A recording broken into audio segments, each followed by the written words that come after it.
Welcome to Sweet Life Beat Life. We hope this video helps. In this video, I will explain how to jump-start your Mercedes GLE 350. First, prioritize safety by gathering essential gear like gloves and eye protection. Make sure both vehicles are parked, with their engines off, and the parking brakes engaged.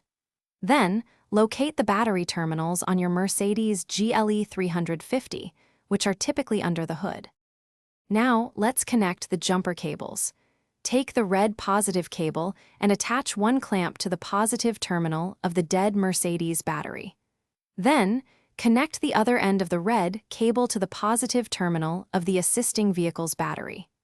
Next, connect one end of the black negative cable to the negative terminal of the good battery.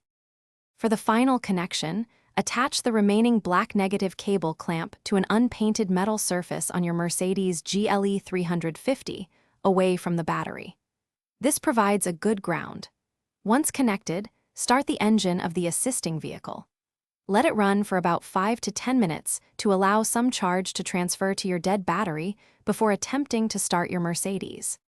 Once your Mercedes GLE 350 starts, it's crucial to disconnect the cables in the correct order to prevent sparks.